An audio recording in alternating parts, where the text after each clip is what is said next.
Hallo ihr Lieben! Heute machen wir dieses fruchtige Raffaello-Dessert mit Erdbeeren. Das Dessert ist schnell zubereitet, schmeckt super und sieht toll aus. Und dafür brauchen wir 14 Raffaellos, 500 Gramm Erdbeeren, 4 Esslöffel Kokosraspeln, 2 Esslöffel gestiftelte Mandeln, 1 Esslöffel Bittermandelaroma, eine Packung Vanillezucker, 4 Esslöffel Puderzucker, 250 Gramm Magerquark, 200 Gramm Schlagsahne, 250 Gramm Mascarpone. Zuerst schlage ich die kalte Schlagsahne fest und stelle sie dann in den Kühlschrank.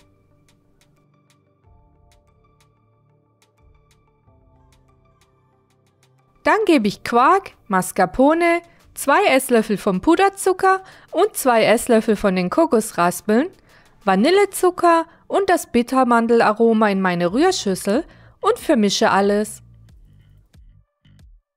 Wenn du meinen Kanal noch nicht abonniert hast, freue ich mich über dein kostenloses Abonnement.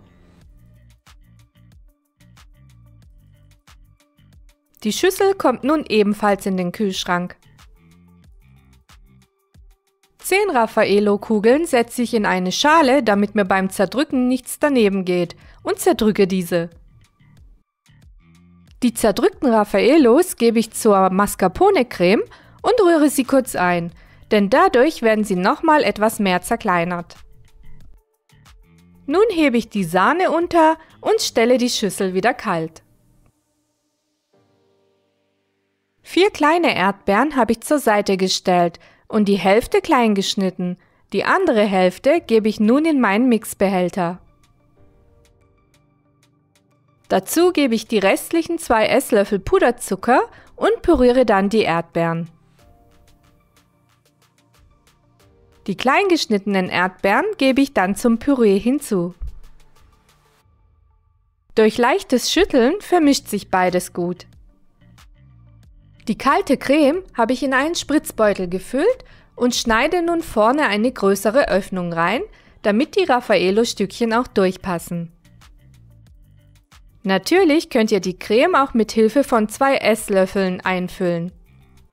Nun streiche ich die Füllung etwas glatt und gebe dann 3 Esslöffel vom Erdbeermix hinzu.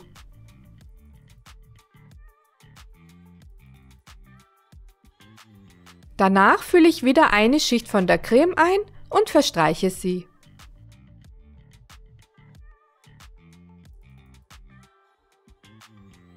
Und nun kommt etwas Crunch ins Glas, das liebe ich ja. Etwas von den Mandelstiften und Kokosraspeln. Darauf gebe ich 3 Esslöffel vom Erdbeermix und die letzte Schicht der Creme wird schön gestrichen. Nun platziere ich eine halbierte Erdbeere darauf und eine Raffaello-Kugel. Darüber streue ich einige Kokosraspeln. Die Zutaten und weitere Informationen findet ihr unten in der Videobeschreibung. Vielen Dank fürs Zuschauen und wenn euch das Video gefallen hat, freue ich mich über einen Daumen nach oben und ein Abonnement. Bis zum nächsten Video.